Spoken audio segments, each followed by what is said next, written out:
নমস্কার বন্ধুরা, আজ পটলের খোসা দিয়ে তার বড়া করে একটা তরকারি করব। সেজন্য পটলের খোসা দেখুন ধুয়ে পরিষ্কার করে রেখেছি। এছাড়া কিছু মুসুরির ডাল রেখেছি। মুসুরির ডাল আর পটলের খোসাটা একসঙ্গে পেস্ট তৈরি করে নেব। এছাড়া আদা বাটা রেখেছি। এছাড়া জিরে ধনে তো এমনিতেই লাগছে, হলুদ গুঁড়ো লাগছে। তাহলে দেখুন আমি রান্নাটা কিভাবে করি। প্রথমে এই দুটো মিক্সারের একটা বোলের মধ্যে দিয়ে পেস্টটা রেডি করে নেব। পেস্টটা রেডি করে নিয়ে এর মধ্যে আমি কিছুটা কুচানো পেঁয়াজ দিয়ে দিলাম, একটু আদা দিলাম, অল্প পরিমাণে হলুদের গুঁড়ো দিলাম, দেখুন নুন দিলাম।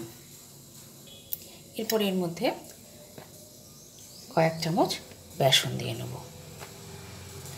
মেখে নেওয়ার জন্য এখানে 4 চামচ বেসন দিয়ে দিলাম। বেসনটা দিয়ে এবার এটা ভালোভাবে মেখে নেব। মেখে নিয়ে পরে এটা একটা বড়া তৈরি করব। মেখে নিলাম। এরপরে বড়াটা রেডি করে নেব। কড়াই বসিয়ে দিয়েছি, কড়াইয়ের মধ্যে তেল দিয়ে দিয়েছি। তেল গরম হয়ে গেছে। সেই সময় এক এক করে বড়াগুলো তেলের মধ্যে দিয়ে ভেজে নিচ্ছি।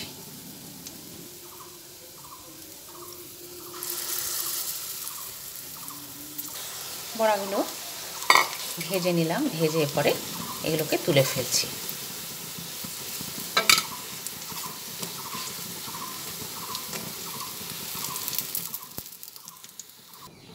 বড়াগুলো তুলে নিলাম। সেই সময় কড়াইয়ের মধ্যে একটা তেজপাতা দিয়ে দিলাম। এক এক করে জিরের গুঁড়ো দিলাম, ধনের গুঁড়ো দিয়ে দিলাম। জিরের গুঁড়ো ধনের গুঁড়োর সঙ্গে অল্প সাদা জিরেও দিয়ে দিলাম। পরিমাণ মতো হলুদ গুঁড়ো দিলাম। এছাড়া এর মধ্যে আদা বাটা দিয়ে দিলাম। সব দিয়ে ভালোভাবে একটু নাড়াচাড়া করে নিয়ে এরপরে এর মধ্যে জল দেব। সব দিয়ে একটু নাড়াচাড়া করে নিয়ে এরপরে অল্প পরিমাণে জল দেব, না হলে যে মশলাগুলো দিলাম মশলাগুলো পুড়ে পুড়ে যাবে। জল দিয়ে দিলাম। তারপরে এর মধ্যে একটা টমেটো দিলাম।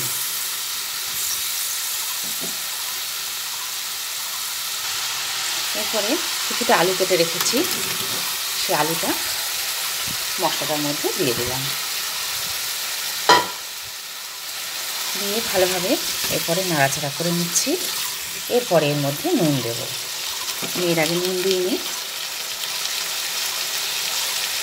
নুন দিয়ে দিলাম। আর একটু ঝাল হওয়ার জন্য গোলমরিচের গুঁড়ো দেবো। এটা আপনারা কাঁচা লঙ্কাও দিতে পারেন, যারা যেমন ঝাল খান সেই অনুযায়ী এটা দেবেন।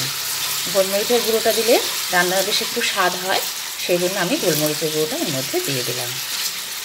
পরে ভালোভাবে নাড়াচাড়া করে নিয়ে কষিয়ে নিচ্ছি। গ্যাসের ফ্লেমটা একদম কমিয়ে নিয়ে কষিয়ে নেবেন। ভালোভাবে কষিয়ে নিতে নিতে তেলটা ছেড়ে আসছে। সেই অবস্থায় এর মধ্যে আমি জলটা দিয়ে দেবো। আমি এখানে 1 কাপ পরিমাণ মতো জল দেব।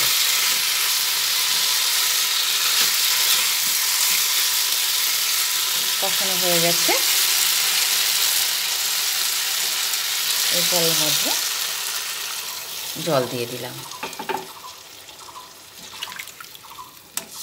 খুব বেশি ঝোলঝোল এই তরকারিটা হবে না, সেই জন্য জলটা আমি এখানে কমই দিলাম।